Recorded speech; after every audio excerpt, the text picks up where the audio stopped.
Hello, Bumblebees. It's Teddy BB Bear here, back with another episode of Shadows, the horror movie heroes by Clouds. My head in the clouds, not coming down on AO3. Today, I'm actually doing a double chapter upload because chapter 17 was a little bit shorter, so I wanted to make sure that I gave you guys a full episode. Let's get back to the show. I hope you all enjoy. They've weaponized the exercise, Aizawa groaned. I know, Nezu tripped back. Isn't it delightful? That's one word for it. Aizawa took another sip of coffee and sighed. I don't think we've ever had fake villains try to become info brokers before. There was one year, Midnight said, but they ended up eliminated by the first night, and their info wasn't even very good anyway. So nothing like these two young'uns, Snipe chuckled. If they're in the system, they definitely know who the snitch is, and probably where they are too. Pretty easy to put that in an envelope. But why help the other villains? Mike asked. They're basically giving away objectives. Maybe they don't think they can get the objectives themselves, 13 suggested. They are just kids after all. Just kids that successfully kidnapped a hero and are in the process of stealing enough explosives to level a city block, Samantha said. I think we might have underestimated them. Aizawa snorted. You think? There's one more option I don't think we've considered, Nezu sipped his tea. These boys seem to be rather cutthroat, don't you think? The teachers blinked and looked at each other for a long moment before Mike cleared his throat. You think they plan to betray the other villains? It's not a bad plan, Aizawa hummed.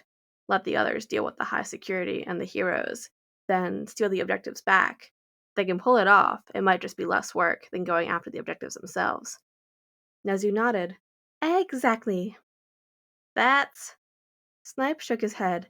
That's gotta be against the rules somehow. Nope, Nezu said happily. Everything they've done has been perfectly legal, keeping in mind the loopholes, of course. Of course, Aizawa rolled his eyes. And who put the loopholes there? Nezu took another sip of tea. Why, Aizawa, I have no idea what you're talking about. Hanzo woke up with a headache and groaned.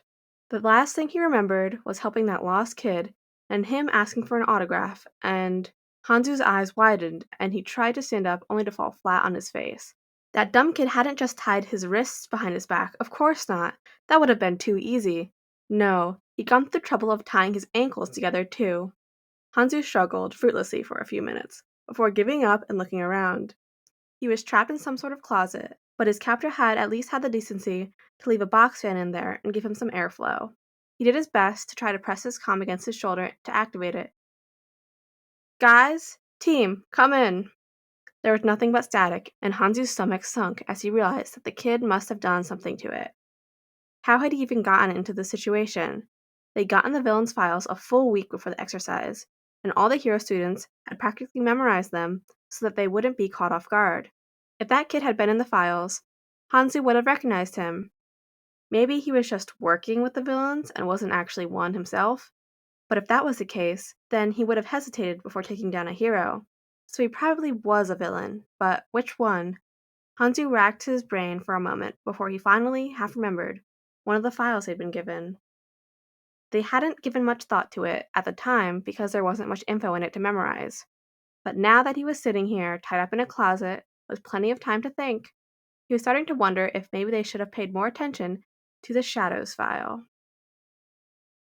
His captor had green hair and eyes, and from the one singular photo they'd been provided, there was one kid with green accents on his outfit. So it wasn't too much of a leap to guess which one he'd just fallen prey to. Hanzo slumped against the wall with a groan. Wonderful, just peachy. Hey, can anyone hear me? Help! Hitoshi checked his phone again and made his way into the abandoned apartment building. There were scuff marks along the hallway, and Hitoshi winced as he realized that Izuku must have had to drag the hero at least part of the way there. They'd both gotten a lot stronger since they met, but most of their training had been geared towards stealth, not strength. Not that he was really trying to be stealthy right now, of course, but Hitoshi wasn't too concerned, considering that there was no one else around, and he could already hear the hero yelling down the hallway. At least he was in the right place. That kid is in for a rude awakening, Samantha said. I bet he thinks he's about to get saved. Yes, Nezu hummed. The shadows have the advantage of being able to disguise themselves as civilians. It comes in handy. Yeah, that's the only reason they were able to nab Hanzo in the first place, Snipe pointed out. They'd also taken the time to read the hero's objectives, Aizawa added. They knew exactly what to bait him with to get him to an isolated area. True, Mike frowned. Hound Dog, I think you might need to pencil this kid in for a session after this. Hound Dog nodded. I was thinking the same thing. Hanzu's voice was starting to go hoarse, and he really was considering just giving up. He'd tried his comms at least a dozen times, and had gotten static again and again, and the way he was tied up meant that there was no way to reach the ropes with his teeth, so his only option was to hope that there was a civilian in the area who would hear his yells and come cut the ropes. He hadn't thought it very likely. The Shadows kid had obviously put a lot of thought into this abduction, and made sure that no one was around to see it. But he could still hope. He perked up when he heard footsteps coming down the hall towards him. Hey! In here! Help! The footsteps came closer, and Hanzo grinned as the door finally creaked open. Probably around the same age, and Hanzo heaved a sigh of relief. Thank God! I've been here forever. I need to get out so I can contact my team. Can you just cut through these ropes? Then I'll be good. The purple-haired kid frowned and tilted his head. I'm a little confused. Hanzo sighed, interrupting him. Look, I know I'm a hero and everything, but there was this kid and he pretended to be lost and led me here.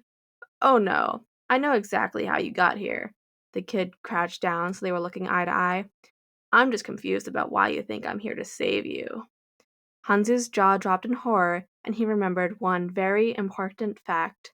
Shadows was plural. There was absolute silence in the watchroom. Eventually, Mike broke the silence. Okay, well, that's just terrifying.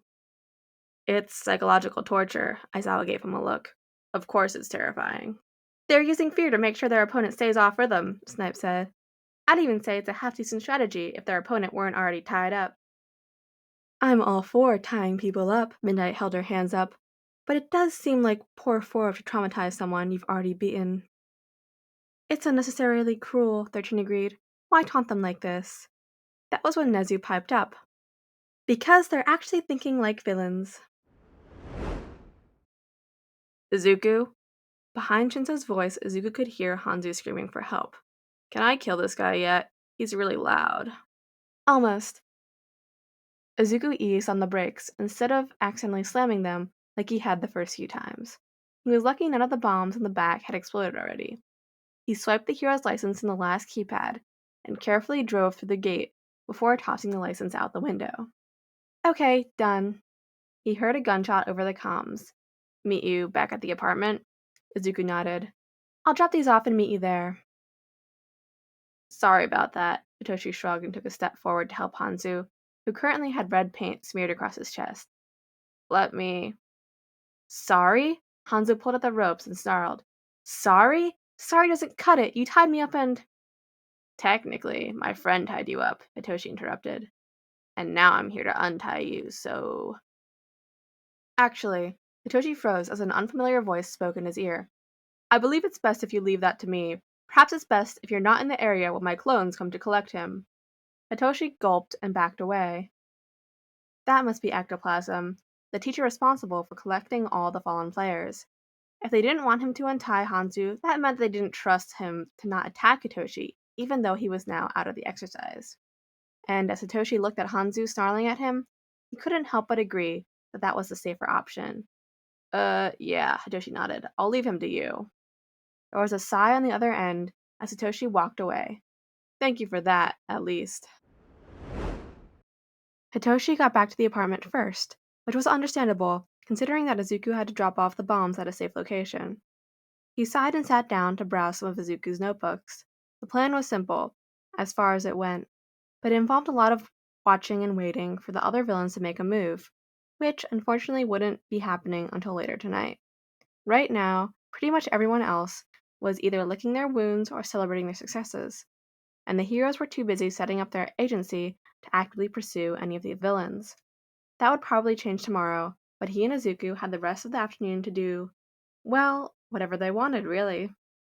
The door opened and Izuku smiled as he walked in. Hello, how did it go? The group we picked just assumed I was an info broker. The corner of Hitoshi's mouth twitched upwards. I don't think they even thought I was a villain. Just another part of the exercise. Perfect, Izuku nodded. That means we're still off the radar. I had to kill a guard at the labs, so unfortunately they'll know that somebody broke in. But I didn't leave anything that links it to us. Hitoshi flipped through another notebook. Any plans for this afternoon, or just wait until the cover of darkness to see what strings we need to pull? Izuku shrugged and pulled out his laptop. I need to send a few emails real quick. I need to establish a pattern of communication with them so they don't have any reason to be suspicious when Nezu starts giving them tips tomorrow. Other than that, yeah, we're pretty much free. Any ideas? Toshi thought for a moment. I've been thinking about Jiro. Didn't she say her quirk has something to do with enhancing her hearing? Yeah, Azuki rubbed his chin thoughtfully. But then, from what we saw earlier, it almost seems like yours. It's possible she was just lying, Hitoshi suggested. If her quirk's like, well, I've lied about my quirk plenty of times, but the truth always comes out eventually. It's also weird how little quirk control she has, Izuku thought out loud. She doesn't seem to have experimented with it at all. Hitoshi grimaced. Actually, that's pretty common with mind control quirks. Nobody wants to volunteer to help a future villain. Izuku grimaced too. Oh, right. Yeah, Hitoshi sighed. I was thinking that she did help us pick out our outfits. Maybe we should return the favor with a few tips. I know we're planning on working alone, but... But it'll be useful to have allies for the first few days, Izuku nodded. Let me just finish his email, and I'll track her down. Mirio smiled as they finished setting up their mock hero agency. He knew it was just an exercise, and they'd all done internships and work studies before, but it was still cool that the teachers were letting them loose on this. Before, they always had someone looking after them and holding their hands, but right now, it was just them against the villains, just like it would be for real someday. It was exhilarating. Amajiki didn't feel the same way. Now that the groceries for the week were put away, he was hiding in the pantry while Nejire walked on the counter. While Nejire waited on the counter, swinging her legs. Oh, come on, Aunt Amajiki. Cheer up. We won our fight. The villains ran away, Amajiki said piteously, his voice half muffled by the door. If they hadn't, we could have lost. Nah, they ran away because they knew we were too strong for them to beat, Mirio flexed. We're gonna do great. Just you wait and see. The door opened and Amajiki poked his head out as two of their classmates walked in.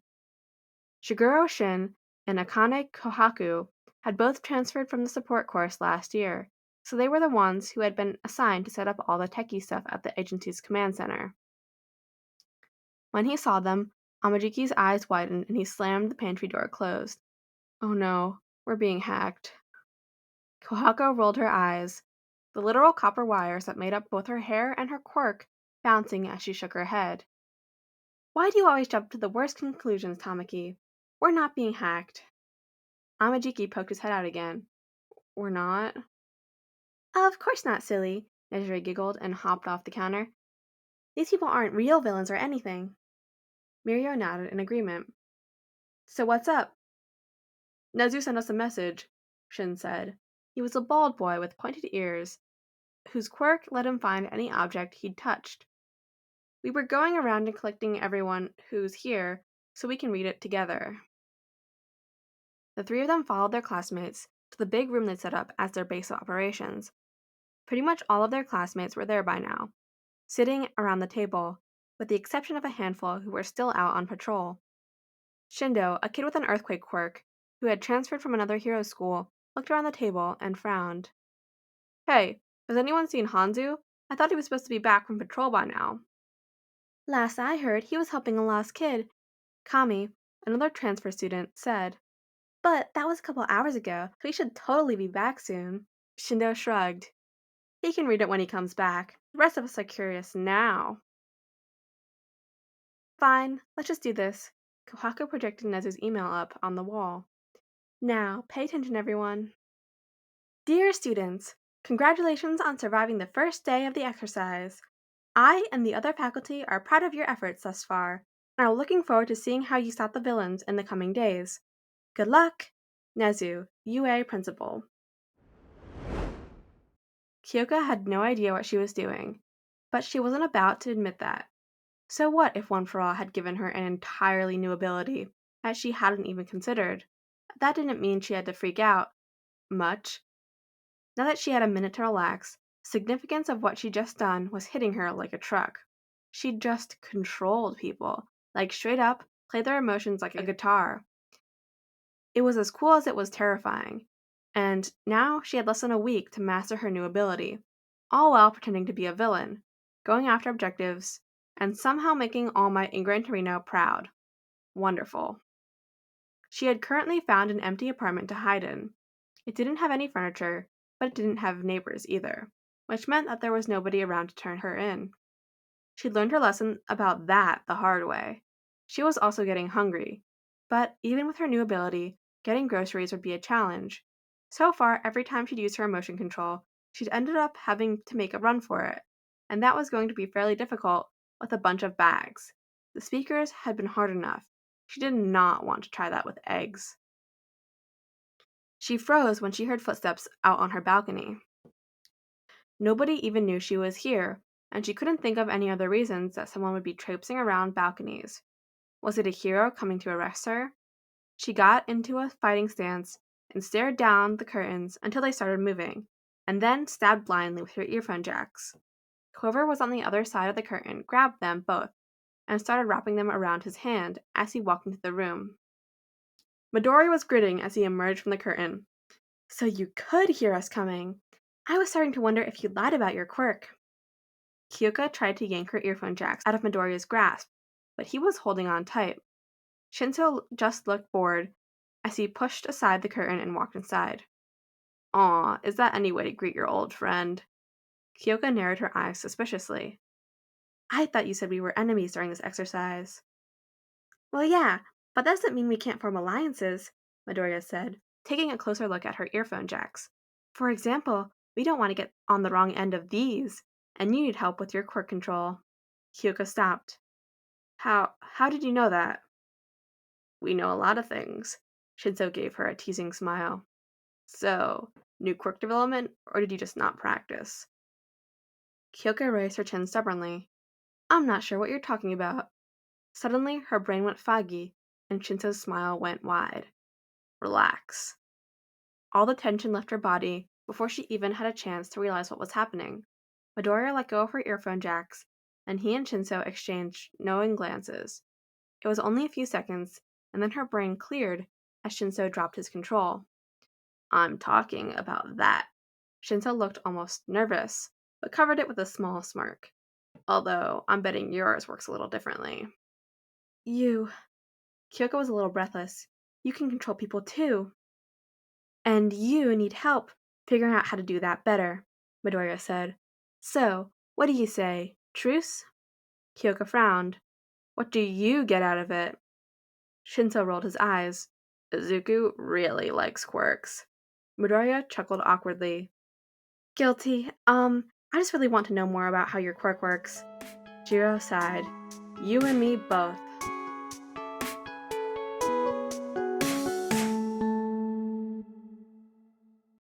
And that concludes chapter 16 and 17 of Shadows, the horror movie heroes by Clouds, My Head in the Clouds, Not Coming Down on AO3. Thank you all for listening and a restful hibernation to you all. Bye bye.